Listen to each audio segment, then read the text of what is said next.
From the Library of Congress in Washington, D.C. Exhibitions Office, and I'll be the host for today's session. As you may know, this program is part of a series of webinars connected to the library's exhibition, Echoes of the Great War, American Experiences of World War I, which is on view here at the library through January of 2019. Today's presentation will last approximately 30 minutes, with time after that for our presenter, Sahr Conway-Lanz, to answer questions. Please note that you can communicate with us via the chat.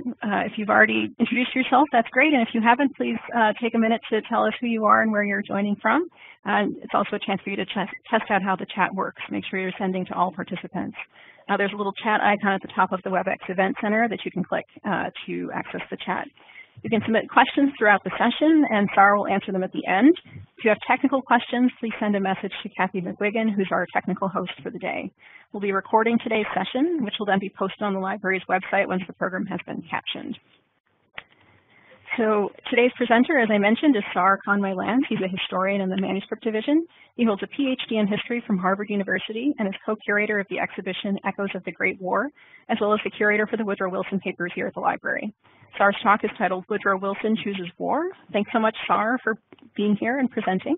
And I'll pass it to you to take over. Thank you, Naomi. And thanks to the rest of you for joining us today. As Naomi mentioned, I work as a historian in the Manuscript Division, helping to build and facilitate use of the library's archival collections, personal, family, and organizational papers of lasting historical value. I specialize in the library's foreign policy, military, and international collections concerning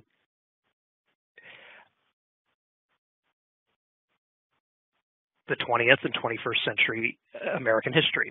Since one of the collections I curate is the papers of Woodrow Wilson, I'm glad to have this opportunity to talk with you about Woodrow Wilson and his decision to lead the United States into World War I.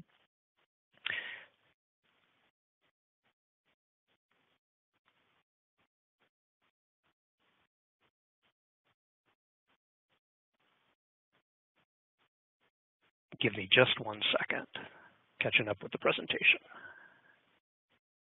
All right, there we go. So we know that President Woodrow Wilson chose war in 1917, as the Atlanta Journal shows us here. But you may be surprised that even experts are not terribly confident about why, how, or when Wilson changed his mind and decided to lead the United States from a 3-year-long policy of neutrality in the First World War to a policy of full-fledged belligerency. The entire question of why the United States entered World War I, many today have forgotten, and for good reason. The explanations are not easy to understand today, at least not the way historians have often explained them.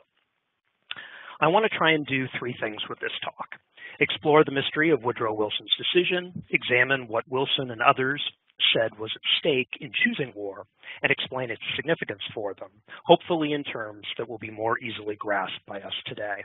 I also want to discuss the relation of the collections here at the library and a few of the items in the exhibit, all items that I'm showing are from the exhibit, to those 2 larger questions. Let us start with the question of why we don't have more confidence in the answers to the why, how, and when of Wilson's decision for war. After all, the Library of Congress has a very large collection of Wilson's papers, about 600 feet of them if you line up the files on a shelf, almost 300,000 documents. Drawing largely but not exclusively from the papers here at the Library of Congress, Princeton professor Arthur Link spent 35 years editing Wilson's papers and published 69 volumes of primary source material on Wilson's life and presidency. With all this source material, how could anyone possibly be unsure about such a momentous decision? Well, it has a lot to do with Wilson himself. Wilson rarely reflected on himself and his work in writing, unlike many other well-known figures such as Theodore Roosevelt or George Patton, whose papers we also have here at the library. Most of Wilson's writings, especially as president, are public-facing, such as his speeches.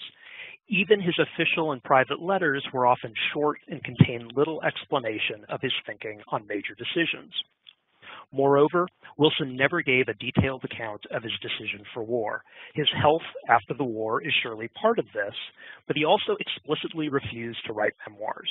In 1920, he said, "There are, quote, biographies, autobiographies, and ought not to biographies. Whether mine ought to be or not, they will not be. The fact that we don't have obvious answers about Wilson's choice for war makes the question more intriguing for me, and I hope for you too, and I think underlines the importance of the collections of the library and other archives that help us explore this question. After all, what is more important than a country's decision to go to war? So what can we learn from these archival materials about Wilson choosing war? I want to start with this exhibit item, just a page here, but it's from Wilson's April 2nd, 1917 war address, where the president is urging Congress to recognize the state of war between the United States and Germany. Specifically, this item is one page of Wilson's reading copy of that address from his papers here at the Library of Congress. The address lays out Wilson's public rationale for war. In the speech, Wilson leads off by condemning the German decision 2 months earlier in February 1917 to resume unrestricted submarine warfare. Wilson describes it as Germany's, quote, purpose to put aside all restraint of law and humanity, end quote, and to use its submarines to sink every ship approaching Britain or any other Allied port. Submarine attacks had been an issue for the United States since 1915. Britain, during World War I, dominated the seas and blockaded Germany and the Central Powers. Germany viewed its use of submarines as justified retaliation for Britain's, quote, starvation blockade. In retaliation, the Germans were trying to blockade Britain with the use of their U-boats. However, neutral American shipping, or American property and passengers on neutral or Allied ships, were in danger from these German submarine attacks. Wilson and others insisted on the right of Americans to trade and travel freely without risk of harm from Germany's subs, and protested German attacks without warning on shipping that killed passengers and merchant crews and destroyed trade goods. These attacks without warning constituted the so-called unrestricted submarine warfare. In his war address, Wilson then talks about how other alternatives like arming merchant shipping are not workable and that the German government has proven itself untrustworthy, implying that further negotiations are pointless. Wilson's most famous line in this document is, quote, the world must be made safe for democracy. In the page that you see here displayed, you can see that very line. But if you read the entire speech closely, you will find that Wilson is not clearly calling for a war to spread democracy. I would argue Wilson has often been misunderstood on this point. Wilson's point here is that anti-democratic, autocratic Germany has proven itself a threat to citizens of democracy like the United States through its submarine warfare and other perfidious behavior, and therefore must be fought. While other Americans were advocating at the time a war to create a more democratic world, Wilson was not clearly offering that justification for war in this speech. That left as Wilson's primary public justification for war the right of Americans to travel on foreign ships entering a war zone. Let's explore this justification further.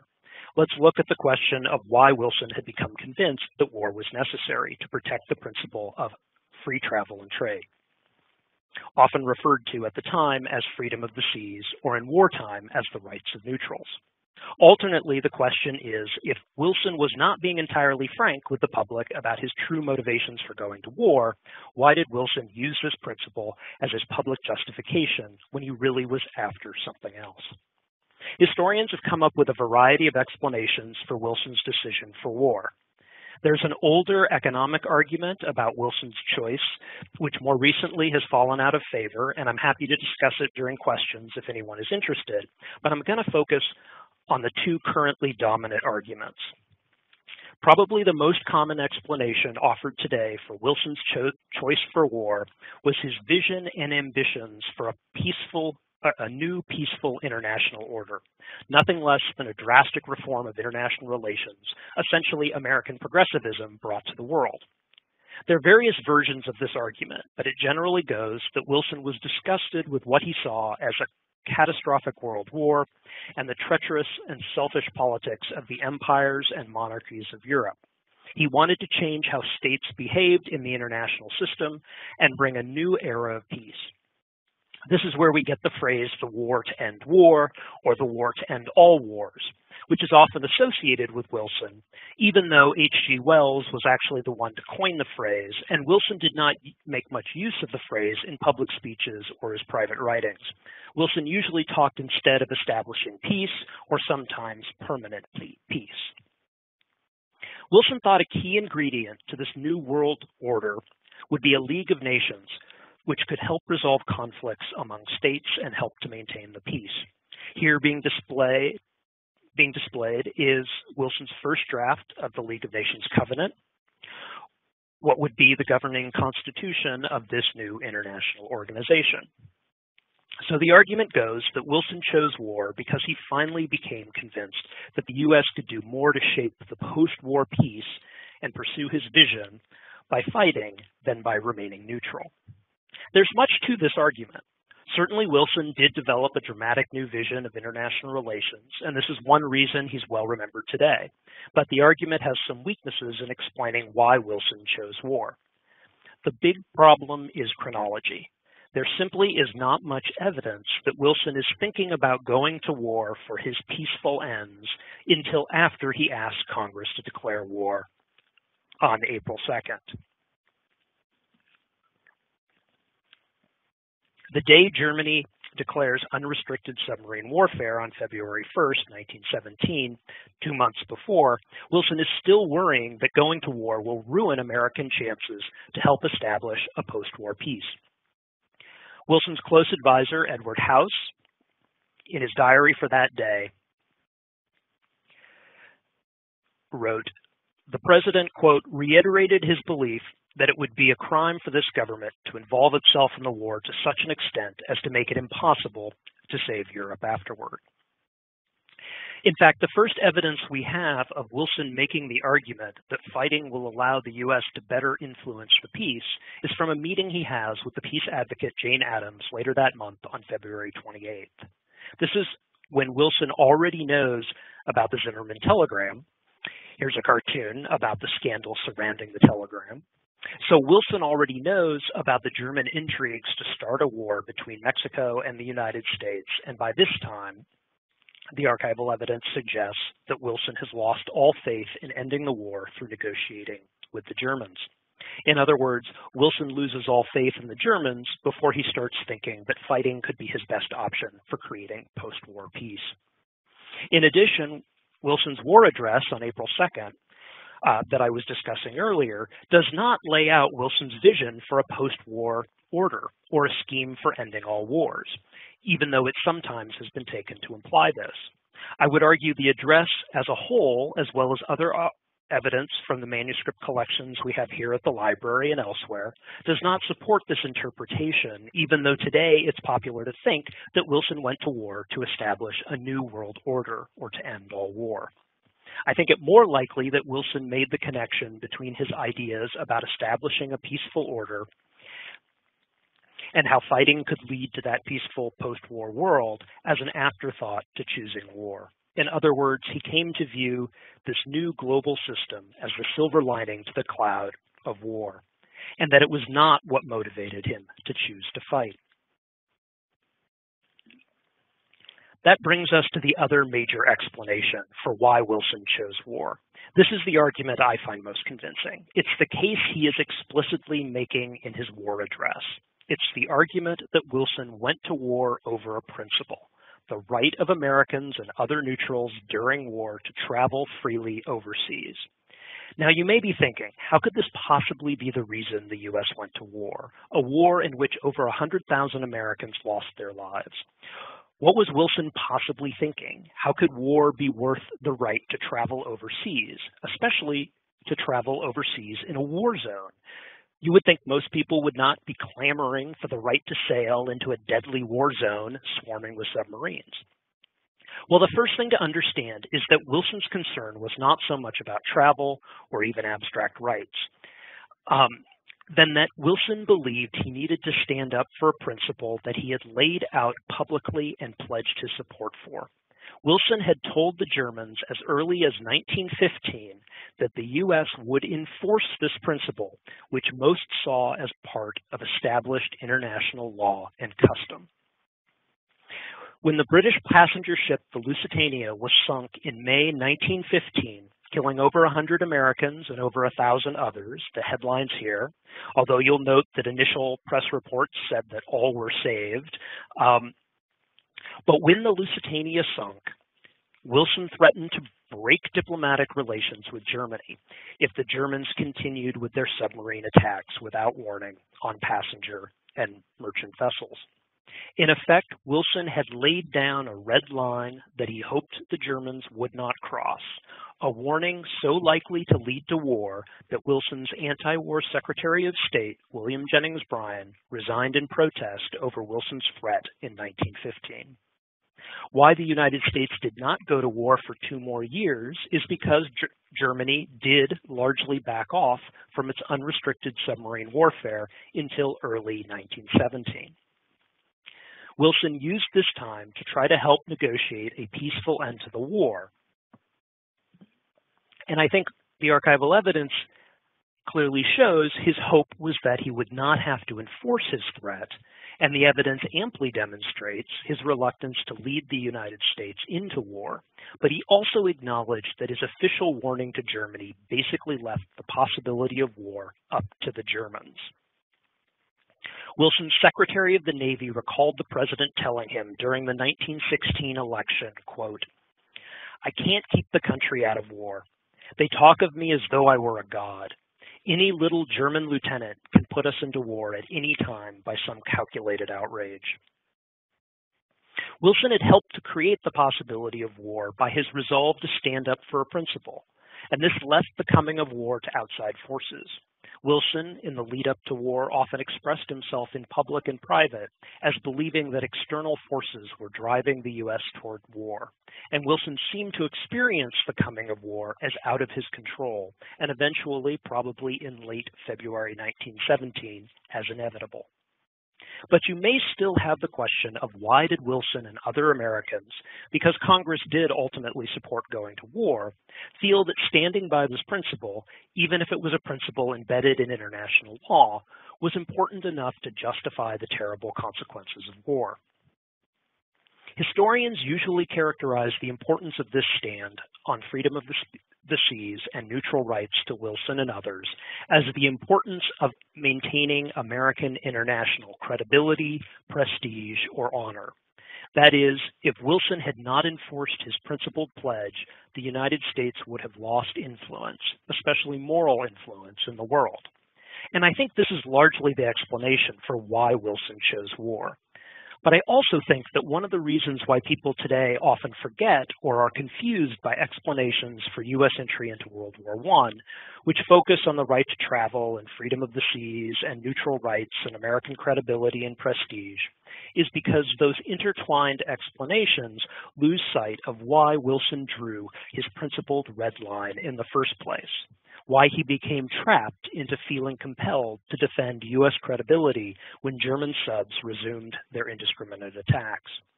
And this brings us back to the Lusitania and the American lives lost there. To Wilson and many Americans, standing up for the freedom of the seas and neutral rights was standing against inhumane attacks on innocent people uninvolved in the European war. Wilson, in his war address, characterized the primary German offense as, quote, "the wanton and wholesale destruction of the lives of non-combatants, men, women, and children, engaged in pursuits which have always, even in the darkest periods of modern history, been deemed innocent and legitimate." This is an issue that's still very much with us today, and I think it's easier for us to grasp even if we don't agree with Wilson. To Wilson, Germany had committed an atrocity against civilians in violation of humanitarian standards and had to be held accountable for that offense and prevented from committing further atrocities against Americans. This explanation also helps us to understand the power of the enlist poster that you see on the screen, with its image of a woman with a child in her arms drowning. This is not to say that Wilson was right to go to war. The war had a terrible toll for the United States. The Allies killed non-combatants as well, and the First World War was followed by a second. I will leave that judgment of Wilson's decision up to you, but I hope you'll agree that understanding the reasons the United States went to war in 1917 is important, and that the Library of Congress's collections, which were the basis for my talk, are essential to that understanding. Thank you. And Naomi, I'll turn it back over to you. Great. Thanks so much, Sahr, for that fascinating talk. And for those who are interested, especially in the collections, in some of the images that you've shown, you should know that many of those are available on our website at loc.gov/exhibits. Those are from the exhibitions. If you're not able to come here to the library, you can certainly see them in the online exhibition format. So now we'll open it up for questions. So please tell us what you'd like to know from Sahr in the chat. Make sure you're sending it to all participants. We're happy to take questions for 5 or 10 minutes.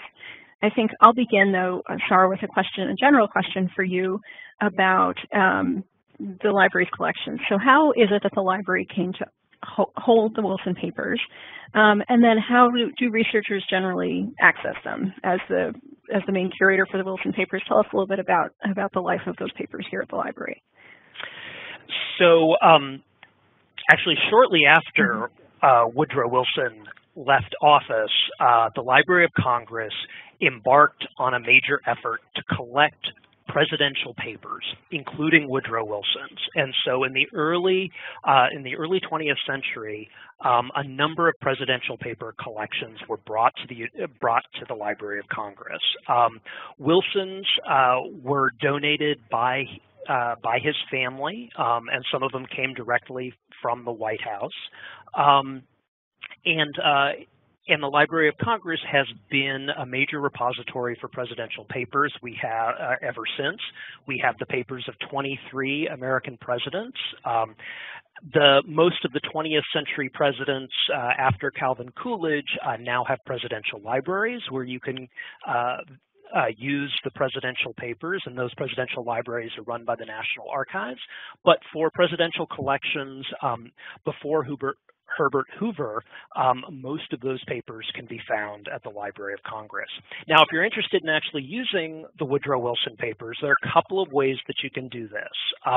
Most of the Wilson papers have been microfilmed, and so they are available for use on microfilm. But I know microfilm is not necessarily the easiest thing to use, so there are a couple of other options. One is in the not-too-distant future, in the spring or summer of next year, the Woodrow Wilson papers will be available online. They're in the process of being digitized and put on the Library of Congress's website.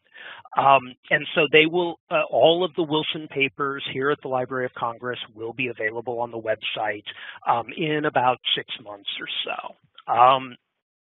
Another option for using the papers, you won't get to see the images of the original papers this way, but those 69 volumes of the papers of Woodrow Wilson by Arthur Link that I mentioned in my talk are really the most accessible way today, tomorrow, for the next 6 months of getting access to many of the most important papers from the Woodrow Wilson collection. And even though it's 69 volumes, it's not anywhere close to the entire collection, all 300,000 documents that we have at the Library of Congress. But remember that not every document in the Woodrow Wilson papers was written by Woodrow Wilson or gives you a deep insight about him, his life, and his presidency. Does that answer your question, Naomi?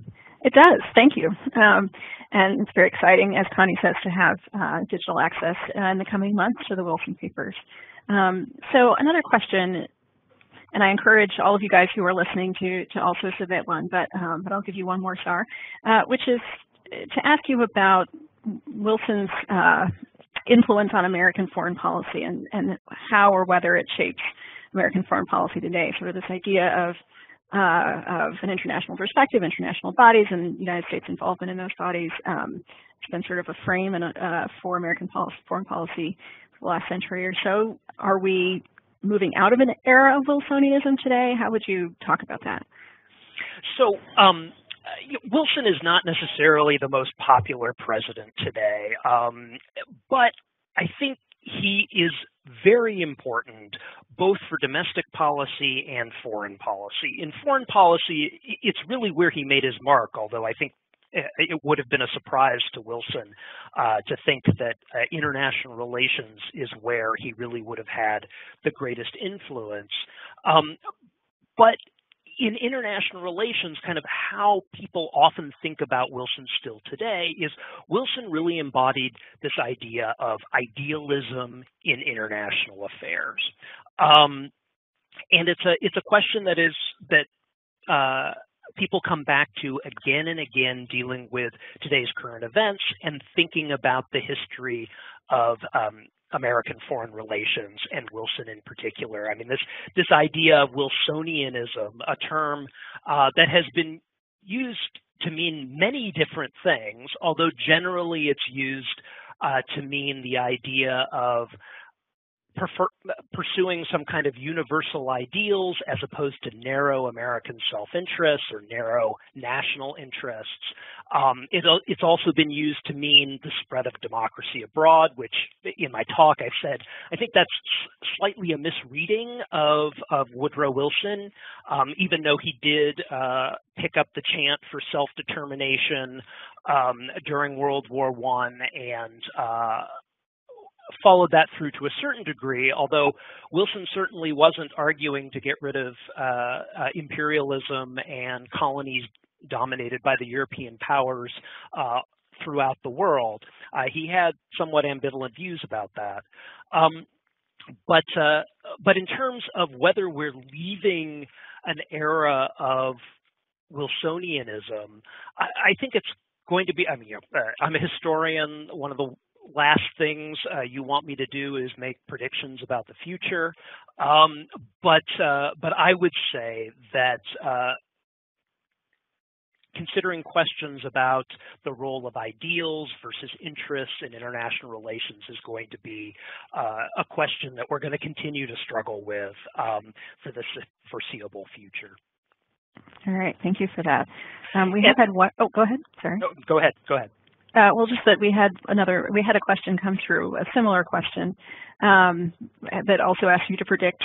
So maybe this is another one that, it's hard to answer, but it says, Trevor asks, on hearing of U.S. entry, Lloyd George said the U.S. had become a superpower. Is this the end of the American century?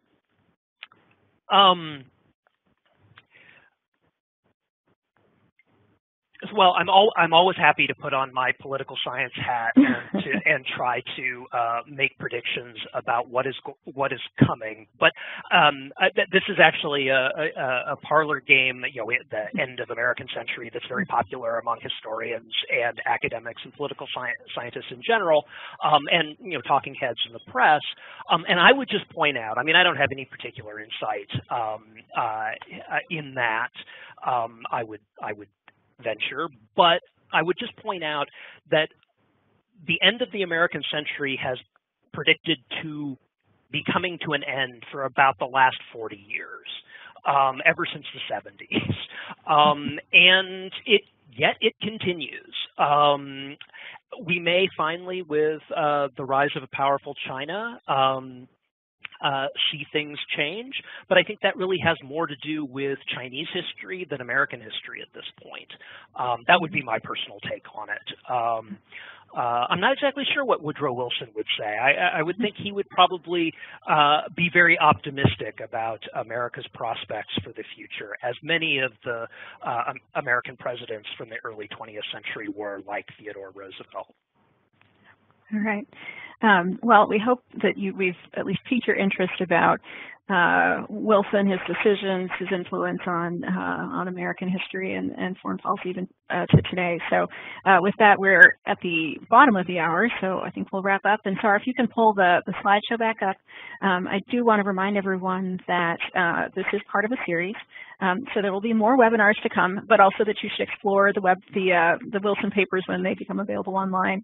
But in the meantime, there are 2 webinars on World War I, one November 28th, looking at Joseph Pennell, who was a printmaker in World War I, and specifically his print, Less Liberty Perish, an evocative image of New York City destroyed by the enemy, which was created for the 4th Liberty Loan Drive of 1918. This will be by Catherine Blood of the Prints and Photographs Division, November 28th at 2 o'clock. And December 12th at 2 o'clock, Sahr's fellow curator of the exhibition and fellow historian in the Manuscript Division, Ryan Reft, will present Charles Hamilton Houston and World War I, looking at Houston's wartime experiences as a young officer serving in the segregated military and the influence of those experiences on his later work in civil rights, including as chief attorney of the NAACP and a mentor to Thurgood Marshall. And of course, you can register for those sessions via the World War I exhibition website at loc.gov/exhibits. I'll put in the chat a few more resources by Sahr if you'd like to read more of his thoughts on the Wilson papers, and we'll also share, which is in the next slide, the survey for today's webinar. So we hope you'll tell us what you think of today's event, and hope you'll join us again for future sessions. And with that, we'll wrap up. Thank you all so much for joining us. I hope you enjoyed it.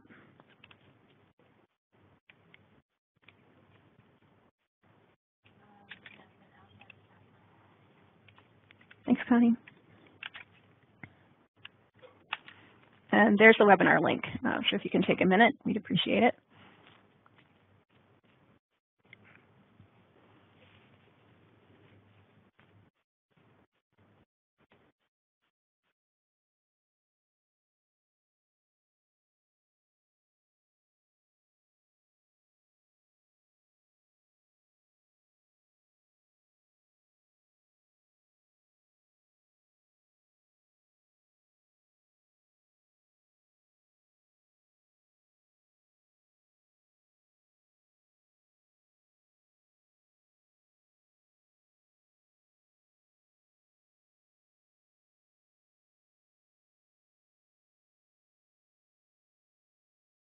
This has been a presentation of the Library of Congress.